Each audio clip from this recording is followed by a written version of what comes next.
नमस्कार, मैं अंजलि मिश्रा। स्वागत है आप सभी का द न्यूज में। इजराइल और फिलिस्तीन के बीच जंग जारी है और इस बीच भारत के मुस्लिम नेताओं ने अपनी तरफ से बयानबाजी भी जारी कर दी है।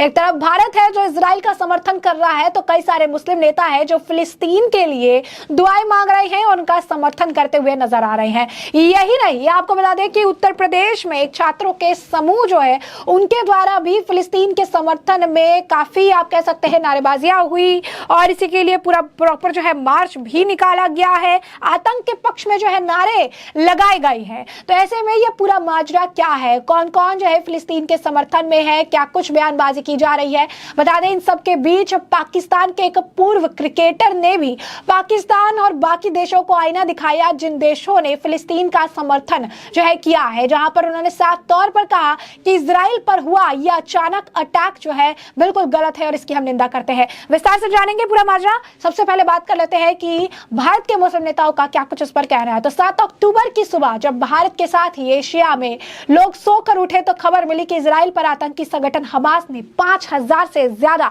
रॉकेट से हमला कर दिया है। हमास की तरफ से भारी संख्या में रॉकेट दागे जाने और दक्षिणी इजराइल में उग्रवादियों की घुसपैठ के बाद इजराइल ने शनिवार की सुबह युद्ध के लिए तैयार रहने को कहा।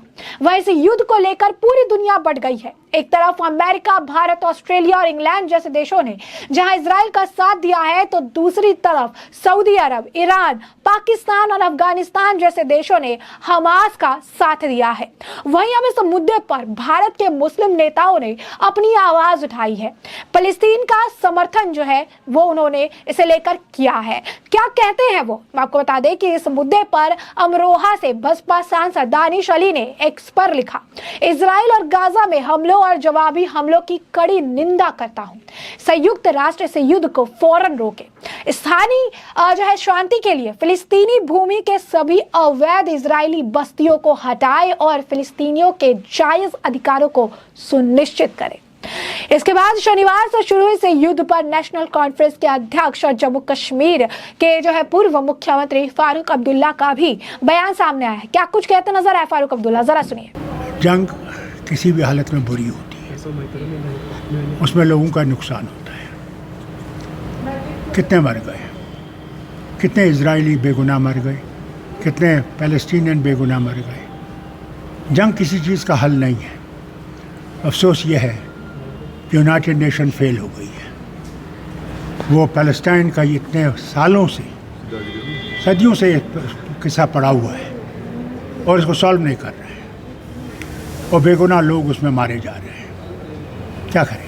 तो जैसा कि आपने सुना, उन्होंने कहा कि जंग किसी भी हालात में हो बुरी होती है, उसमें लोगों का नुकसान होता है। कितने मर गए हैं, कितने इजरायली बेगुनाह मर गए हैं, कितने फिलिस्तीनी बेगुनाह मर गए हैं। जंग किसी भी समस्या का समाधान नहीं है। उन्होंने कहा कि अफसोस यह है कि संयुक्त राष्ट्र फेल हो गया है। फिलिस्तीन का मामला सालों पुराना है, लेकिन इसका कोई समाधान नहीं निकाला जा रहा है और अब बेगुनाह लोग मारे जा रहे हैं, लोगों की जान जो है जा रही है।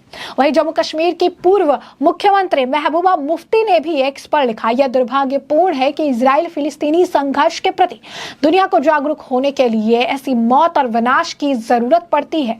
साल दर साल गगन भेदी चुप्पी कायम रखी जाती है, क्योंकि निर्दोष फिलिस्तीनियों की हत्या कर दी जाती है और उनके घरों को नष्ट कर दिया जाता है, आज सिर्फ इसीलिए कि दूसरे पैर का जूता चुभ रहा है। तथाकथित लोकतंत्रों में आक्रोश है, कम से कम यह चयनात्मक आक्रोश आपराधिक है। फिलिस्तीन का समाधान करे ताकि शांति बनी रहे। वहीं सपा नेता यासर शाह ने सोशल मीडिया प्लेटफॉर्म पर पोस्ट जारी करते हुए लिखा, पिछले 10 साल में 3,50,000 लोग मारे गए हैं इजराइल ने, जिसमें से 35,000 बच्चे थे। इसके बाद भी भक्त अगर फिलिस्तीन के खिलाफ सिर्फ इसीलिए खड़े हैं क्योंकि वहां मुसलमान है, तो हम भी फिलिस्तीन के साथ सिर्फ इसीलिए खड़े हैं क्योंकि वहां मुसलमान है। तो यहाँ पे देखिए, फिर धर्म के आधार पर चीजें जो है करने का प्रयास किया जा रहा है, बयानबाजियां की जा रही है। वहीं फिलिस्तीन के समर्थन में AMU के छात्र जो है आए हैं, अलीगढ़ मुस्लिम यूनिवर्सिटी के छात्र थे, नारेबाजी के साथ पैदल मार्च जो है उन्होंने निकाला है। तो आपको बता दें, उत्तर प्रदेश की अलीगढ़ मुस्लिम यूनिवर्सिटी में 8 अक्टूबर को फिलिस्तीन के समर्थन में सैकड़ों छात्रों ने विरोध प्रदर्शन किया। इस दौरान छात्रों ने नारे लगाए और पैदल मार्च निकाला। छात्रों ने अपने हाथों में वी स्टैंड फिलिस्तीन, AMU स्टैंड विद फिलिस्तीन जैसे पोस्टर बैनरों को हाथों में लेकर प्रदर्शन किया। पत्रकारों से बातचीत करते हुए प्रदर्शनकारी छात्रों ने कहा, जिस तरह इजराइल द्वारा फिलिस्तीन पर ज्यादती की जा रही है वो सही नहीं है। उन्होंने कहा कि जब यूक्रेन पर हमला होता है तो देश और दुनिया यूक्रेन के समर्थन में आ जाती है, लेकिन अब फिलिस्तीन पर इस समय संकट है तो किसी भी राजनेता या अन्य समाज का ढिंढोरा पीटने वाले लोग चुप्पी साधे बैठे हुए हैं। इन छात्रों ने कहा कि आज फिलिस्तीन संकट में है, लेकिन अलीगढ़ मुस्लिम यूनिवर्सिटी और AMU के समस्त छात्र फिलिस्तीन के साथ खड़े हुए हैं और उनके लिए दुआ कर रहे हैं। फिलिस्तीन के लोग आजादी मांग रहे हैं, उन्हें आजादी नहीं दी जा रही है। फिलिस्तीन में मानवाधिकारों का हनन हो रहा है। इजराइल हमास विवाद पर जमात इस्लामी हिंद की प्रतिक्रिया भी आई, जहां उन्होंने भारत से फिलिस्तीन का समर्थन और साथ देने के लिए कहा। वहीं आपको बता दें कि एक तरफ जहां ये फिलिस्तीन का समर्थन और साथ देने की बात कर रही है, छात्रों द्वारा जिस तरीके से ये सारे आप कहिए कि नारे लगाए गए से लेकर भाजपा के प्रवक्ता राकेश त्रिपाठी ने कहा कि अलीगढ़ मुस्लिम विश्वविद्यालय के छात्रों ने एक गुट ने आतंक के पक्ष में नारे लगाए हैं। इसी बीच आपको बता दें कि पाकिस्तान के पूर्व क्रिकेटर रहे व्यक्ति ने भी अब इनकी पोल खोल कर रख दी है। जी हाँ, बिल्कुल सही सुना आपने, जहां पर ये एक तरफ ये राग अलाप रही है कि किस तरीके से फिलिस्तीनियों के साथ अपराध हुआ है, तो वही पाकिस्तान के, क्योंकि पाकिस्तान फिलिस्तीन के समर्थन में है, लेकिन पाकिस्तान के पूर्व क्रिकेटर ने लिखा है कि जिस तरीके से इजराइल के ऊपर अचानक से हमला किया गया ये बहुत ही दुखदाई है। हर औरत और हर बच्चा जितने बच्चे और औरत थे किसी को भी नहीं बख्शा गया है। मुझे बहुत ज़्यादा संवेदना इस वक्त फील हो रही है, बहुत ज़्यादा। उन्होंने कहा कि कॉन्डोलेंसेस हम देना चाहेंगे उनके परिवारों को, और उसके साथ ही हम इजराइल के लोगों के साथ मैं खड़ा हूँ ताकि इस आतंकवाद को ख़त्म किया जा सके। तो ये आप देखिए कि आईना उन्होंने पाकिस्तान को दिखाया है, कई ऐसे देशों को भी और ऐसे लोगों को भी जो लगातार फिलिस्तीन का समर्थन कर रहे हैं। वहीं इजराइल पर आतंकी संगठन हमास द्वारा शनिवार को हमला किया गया था। इस हमले में 5000 रॉकेट दागे गए और कई इजरायलियों के नागरिकों को मौत के घाट उतार दिया गया। इस दौरान इजराइल की सीमा में घुसपैठ कर आतंकियों ने कई पुरुष, महिला और बच्चों को बंधक बना लिया। अब इजराइल ने जवाबी कार्रवाई शुरू की। इस पर अब जमात इस्लामी हिंद की प्रतिक्रिया दी। जमात इस्लामी हिंद ने इस पर प्रतिक्रिया देते हुए कहा कि वो इजराइल और फिलिस्तीन के बीच भड़की हिंसा को लेकर चिंतित है। मीडिया को दिए गए बयान में जमात इस्लामी हिंद के अध्यक्ष सैयद सदातुल्लाह हुसैनी ने कहा कि हम इजराइल और फिलिस्तीन के बीच भड़की हिंसा से चिंतित है।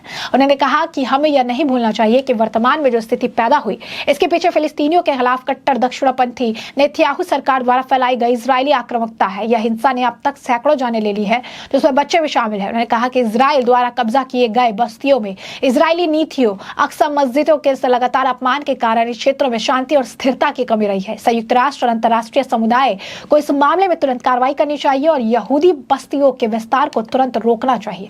जमात इस्लामी हिंद के अध्यक्ष ने कहा, हम अंतर्राष्ट्रीय समुदाय से आह्वान करते हैं कि इजराइल को गाजा के में फिलिस्तीनी नागरिकों के खिलाफ असंगत युद्ध शुरू करने से रोका जाए।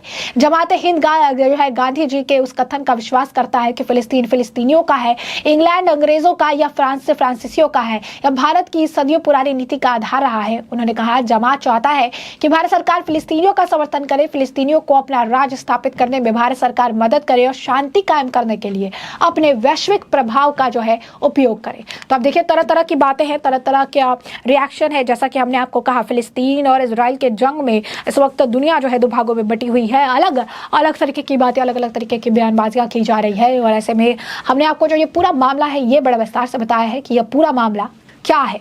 और अब इस पूरे मामले पर आपकी भी जो राय हो हमें कमेंट सेक्शन में कमेंट करके जरूर साझा करिएगा। धन्यवाद।